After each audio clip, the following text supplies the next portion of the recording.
Now then, why aren't you at school today? Actually, it's a marking day at school today, so I'm not actually missing anything. But Okay, well, if it's a market day, how the hell did you get away with test driving at Silverstone on Monday and Tuesday and Donington yesterday? The school are actually quite supportive. So Yep. they have this talented athlete scheme, which I'm a part of, and they're a lot more supportive than my secondary school were. Anyway, Okay, so what are you studying for A-levels? maths, geography, and BTEC sport. Well, that'll help you driving, won't it? Yeah, great. Now then, how did the test driving go this week?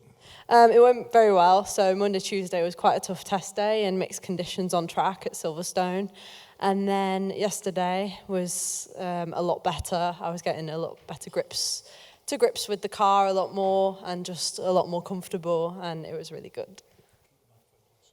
So, Formula 4 is obviously the fourth grade, but I mean, what is that like to compete in Formula 4? It is so competitive. It is 1 second splits the field from first to 20th place. So it is so tight competition, which is why track time is so vital to be out on track as much as possible. But that's only possible with sponsorship as well. So, how much are you looking for? £400,000. Oh, not a problem. Anybody in the room? Sorry.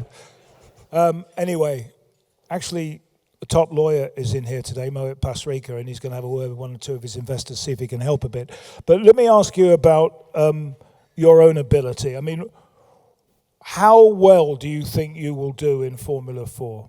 Well, I hope I win the championship. I suppose as a racing driver, you always have to aim for the top. And you always have to believe in yourself that you can make it, otherwise you never will. It's very mental in any sport. So, what's your racing team? Is I'm trying to think what it is. Chris Dittman Racing. Yeah, who's he? He raced Formula 4 in the past, and he's raced a few other championships, and now he owns a race team in Formula 4. So when you have a team behind you, what does that mean? So being part of a team, so there's 4 cars that you're allowed per team in Formula 4. Being a part of a team, it's all that atmosphere. You get to share data amongst drivers, so you can learn off of the quickest drivers. You can speak to your engineers about setting changes on the car. It's great to have a team behind you because my dad's a HGV driver and my stepmom's a receptionist. So I don't think they'd be very good at figuring out what's wrong with my carburetor on a Formula 4 car. No, fair enough. And the championship you've just been in was the BRSCC Fiesta Junior Championship. Where did you come in that? So at the beginning of last year, I won the BRSCC Fiesta Junior Scholarship against 50 other talented drivers. Wow. And that allowed me to make a jump from karting into cars, which wouldn't have been possible without, because I'm from a working class family, as mentioned before. Yep. And then this year, finished in the top 10, 7th place I finished in the championship. Brilliant. And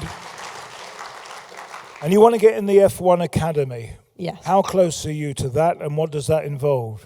Well, the F1 Academy is an all-female series aimed at pitching to the forefront of motorsport the best female talent that is currently out there, and hopefully from it we can get a modern-day Formula 1 female racing driver. So I'd say hopefully I'm pretty close, and from this year I was the top-performing female junior in any junior championship across the UK. Wow. And what are your actual driving skills? I mean, if someone would sum up what sort of driver you are, obviously a very good woman driver, if I may say that, and you only just passed your driving test because you're only just 17 in September. Was that a close thing, or was that driving test okay? The driving test was okay. I definitely didn't have the car on rails in the driving test. Yeah. Otherwise, I might have scared the examiner a little bit. But my little red Fiesta got me through the driving test as well. Great. So currently on the roads. Good. And if I were writing about you as a motor racing driver and I wanted to be a critic, I mean, what would I write about Daniella Sutton? What are her attributes? What's her ability, etc.? Well, hopefully you wouldn't write that I'm a terrible driver. No, you're a very good driver. But I mean, how would you describe your driving? Racing, that is, not on the road. A lot of people have said that I'm quite an attentive driver, so I have quite a good attention to detail. So whether it comes to the data analysis post-race or post-test, I'm always like on it, and I like to look at the like mathematical side to racing, which probably explains why maths is my favourite subject. Yeah.